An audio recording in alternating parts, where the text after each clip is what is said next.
আহা কি আনন্দ আকাশে বাতাসে, আহা কি আনন্দ আকাশে বাতাসে। হ্যাঁ বন্ধুরা, আজকে আমি খুব খুশি। আমার খুশির কোনো ঠিকানা নেই, তাই ঘুম থেকে উঠে একটা ভালো খবর শুনলাম, তাই আমার মনটা তরতাজা হয়ে গেল। খবরটা কি আপনাদের সঙ্গে একটু পরেই শেয়ার করছি। ঘুম থেকে উঠে অনেক কাজ আছে, তাই আমি তাড়াতাড়ি করে উঠে গিয়ে সেই কাজ সব সেরে নিলাম। আর হ্যাঁ, এখানে বৃষ্টি পড়ছিল, তাই আমি ঘরের মধ্যে কাপড়গুলো মিললাম। এখানে ঘর ঝাড় দেওয়া, ঘর মোছা, সমস্ত কাজই আমি করেছি। কাপড় কাচা সব হয়ে গেছে। অনেক ভিডিও আমি ক্যাপচার করতে পারিনি, তাই আমি সরি।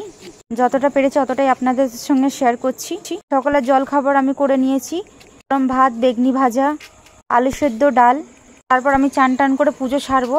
এমনকি সকাল কি দুপুরের রান্না আছে, আর দুপুরের রান্নার অনেক আয়োজন আছে।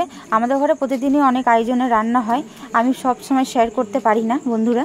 তাই এখানে দেখুন, আমি চান করে উঠে সমস্ত নিয়মে আমি পুজো সেরে নিলাম। দুপুরে রান্নার পরে এই দেখুন আমার দাদারা এসেছে।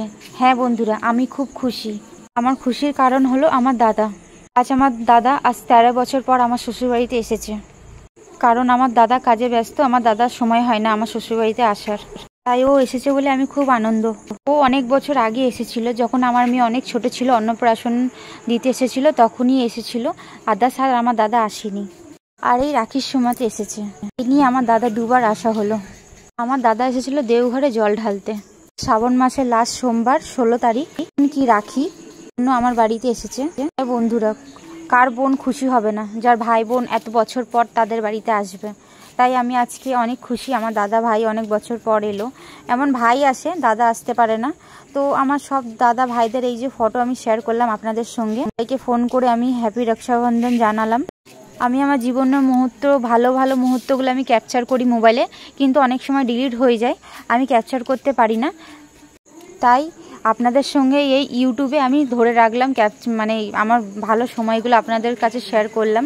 আর এই ভিডিওটা করার উদ্দেশ্য হলো এই ভিডিওগুলো আমি পরে মন খারাপ করলেও আমি দেখতে পারবো, ঠিক আছে?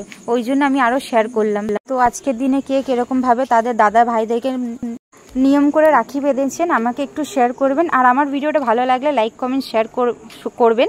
হলো আমার ছোট ভাই। ফটোটা দিয়ে আমি শেষ করি।